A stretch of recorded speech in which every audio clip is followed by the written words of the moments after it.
بسم اللہ الرحمن الرحیم۔ السلام علیکم۔ HY اسلامک ورلڈ میں خوش آمدید۔ ویڈیو دیکھنے سے پہلے ہمارا چینل سبسکرائب کر دیں اور بیل آئیکن پریس کر دیں تاکہ ہماری لیٹسٹ ویڈیو آپ تک پہنچتی رہے۔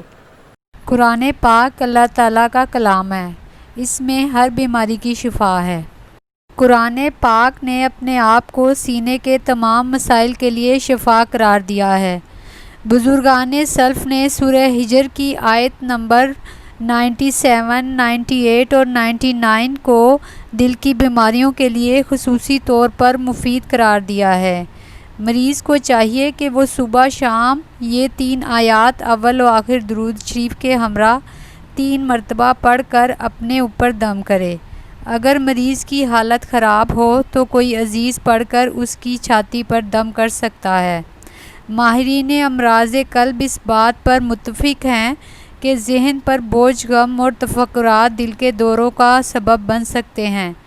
نبی پاک صلی اللہ علیہ وآلہ وسلم نے کچھ ایسے متبرک کلمات بتائے ہیں کہ جن کو پڑھ کر ہم بیماریوں اور تکالیف سے نجات حاصل کر سکتے ہیں۔ آپ صلی اللہ علیہ وآلہ وسلم نے فرمایا کہ جس کو غم اور فکر اور پریشانیاں گھیر لیں اسے یہ الفاظ بار بار پڑھنے چاہیے: لا حول ولا قوت الا باللہ۔ یہ کلمہ 99 بیماریوں کی دوا ہے، اور سب سے کم دوا یہ ہے کہ اس کے پڑھنے والے کو رنج و غم نہیں ہوتا۔ یہ کلمہ ہر بیماری سے نجات دلاتا ہے، خصوصاً ڈپریشن اور دل کی بیماریوں میں یہ اکثیر کا درجہ رکھتا ہے۔ اس کا کثرت سے ورد کرنا انتہائی خیر و برکت کا باعث ہے۔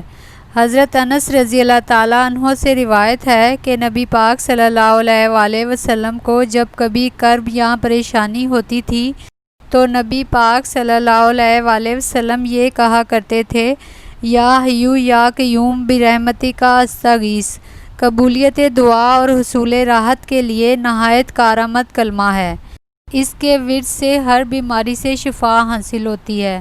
امراض قلب اور ڈپریشن کے مریضوں کو ان آیات اور ان مبارک کلمات کے ذریعے اللہ تعالیٰ سے شفا طلب کرنی چاہیے، کیونکہ اللہ تعالیٰ کے پاک کلام میں ہر بیماری کی شفا ہے۔